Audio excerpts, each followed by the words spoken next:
मुख्यमंत्री एकनाथ शिंदेंकडून अटल सेतूची पाहणी सध्या सुरू आहे।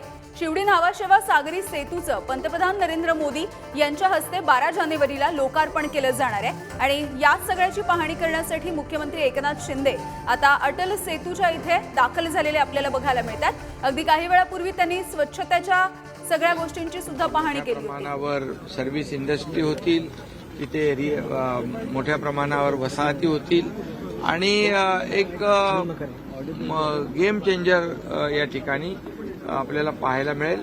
लोकांना फार मोठा याचा दिलासा मिळेल। लोकांच्या मागणीनंतर 500 वरून तुम्ही टोल 250 रुपये केलेला आहे, मात्र आता विरोधक मागणी करतात की हा टोल माफ करावा म्हणून। निवडणुकीपुरतं साचणार की काय? अरे बाबा, निवडणुका डोळ्यासमोर ठेवून आम्ही कुठलं काम केलेलं नाही, करणार नाही। हा पूल आता कंप्लीट झालेला आहे। यापूर्वी जे प्रकल्प आम्ही कंप्लीट केले ते का निवडणुका होत्या तेव्हा? जे 2.5 वर्ष घरात बसले होते सगळं काम बंद करून, त्यांनी केलेलं सगळं जे काय बंद केलेलं काम आम्ही सुरू केलं, त्याला चालना दिली। त्यांनी जी काय गेल्या अनेक वर्षात घाण केलेली ती आता आम्ही स्वच्छ करतोय आणि आता हे प्रकल्प जो आहे हा आता कंप्लीट झालाय।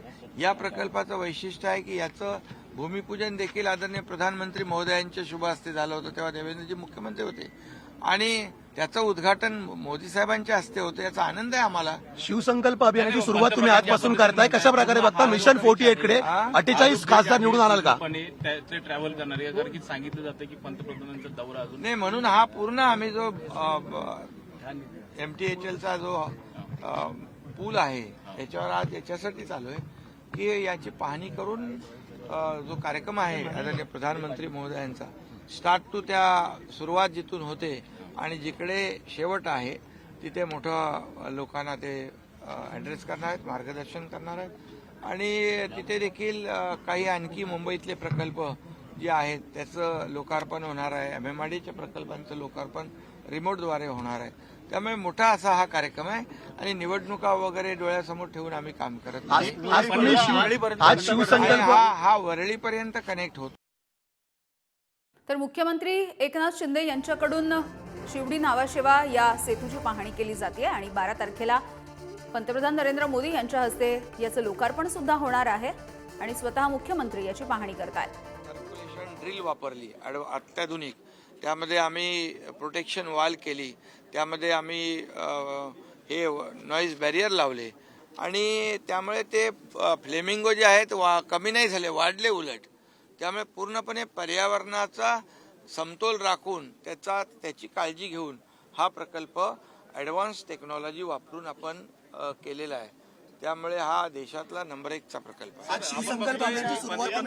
लोकसभा निवडणूक सांगितलं जातं की लोकसभा निवडणुकीच्या प्रचाराचं बिगुल इथून। अरे लोकसभा निवडणूक आहे, प्रधानमंत्री तर 1 वर्षापूर्वी पण आले ना, 1.25 वर्षापूर्वी पण आले प्रधानमंत्री मुंबईमध्ये। मग काय तेव्हा निवडणुका होत्या का? आता विरोधी पक्षाला काय कामधंदा आहे का? काहीच नाहीये। फक्त विरोधामध्ये बोलायचं, आरोप करायचं। त्यांच्या आरोपांकडे आम्ही लक्ष देत नाही। आम्ही आमचं काम सुरू आहे। त्यामुळे त्यांना काही म्हटलं तरी जनता सुज्ञ आहे। डीप क्लीन ड्राईव्ह जे आहे मुंबईमध्ये त्याचा असर तुम्हाला दिसतोय, त्याच्यावर टीका ते करतायत। म्हणजे कुठला असा विषय सोडत नाहीत। त्यामुळे त्यांना त्यांचं काम करू द्या, आम्ही आमचं काम करू। लोकसभा निवडणुकीसाठी आज बिगुल फुकला जाईल शिवसेनेकडून, कारण आज तुम्ही लोकसभा सुरुवात करताय। आमचा बिगुल कधीच म्हणजे कामानेच वाजलेला आहे। कामानेच आम्ही निवडणुका सामोरे जाणार आहोत, समजलं की नाही? त्यामुळे खोटी आश्वासनं देऊन लोकांना फसवण्याचं काम आमचं सरकार करत नाही, प्रत्यक्ष काम करतं। शासन आपल्या दारी आपण पाहिला की अतिशय 2 कोटीपेक्षा जास्ती लोकांना त्याचा फायदा झालेला आहे। आज स्किल डेव्हलपमेंट आहे, त्याच्यामध्ये स्टार्टअप आहे, त्याच्यामध्ये मुख्यमंत्री स्वयंरोजगार योजना आहे। आपने कितने सेंटर चालू करे अभी? 510 गावामध्ये सुरू केले, पूर्णपणे 500 स्किल डेव्हलपमेंट सेंटर महानगरपालिका मुंबई महापालिकेच्या शाळांमध्ये आम्ही स्किल डेव्हलपमेंट सेंटर। तेव्हा काय निवडणुका होत्या? आम्ही निवडणुका वगैरे बघून नाही, लोकांना काय पाहिजे ते देण्याचं आम्ही काम करतोय। आणि म्हणून जेव्हा आम्ही एसटीचा महिलांचा 50% सवलतीचा निर्णय घेतला तेव्हा काय निवडणुका होत्या? आता लेक लाडकी लखपती तो निर्णय आम्ही घेतला। शेतकऱ्यांना 6,000 केंद्राप्रमाणे मोदी साहेबांप्रमाणे आम्ही 6,000 राज्याचे देतोय। पीक विमा 1 रुपया देतोय। काही निवडणुका होत्या? त्यामुळे विरोधकांच्या बोलण्यामध्ये काही आम्ही त्याच्यात जात नाही, त्याच्यात अर्थही नाही। आम्ही हे निर्णय लोकांच्यासाठी घेतोय। जनतेसाठी घेतोय आणि हे काम करणारं सरकार आहे. फील्डवर उतरून काम करणारं सरकार आहे. घरात बसून आदेश देणार सरकार नाही. काल महायुतीची बैठक झाली. महायुतीच्या बैठकीत काही घटक पक्ष म्हणाले महायुतीच्या मार्गाने येणार आहे, त्याच मार्गावर डीप क्लिनिंग करताय, काय कारण? नाही आता तुम्ही का आज बघताय का? 1 महिना झाला ना डीप क्लीन ड्राईव्ह सुरू आहे. आणि डीप क्लीन ड्राईव्ह मुंबईत नाही, आता संपूर्ण महाराष्ट्रामध्ये सुरू झालंय.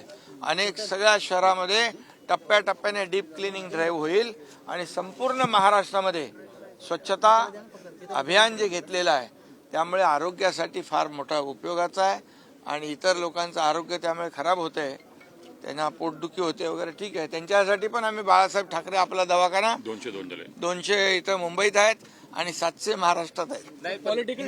काल काही महायुतीच्या घटक पक्षांनी असं म्हटलं की पॉलिटिकल नाही, डीप क्लीननी क्लीन स्वीप होतील अशी त्यांना भीती आहे. नाही, काल महायुती आणि महायुतीची बैठक झाली. म्हणून त्यांची चिंता वाढलेली आहे. डीप होईल विरोधात. महायुतीमधील 15 पक्ष होते, काल बैठकीला दिसून आले. महाविकास आघाडीमध्ये मात्र आदिबाई बेबनाव दिसतंय.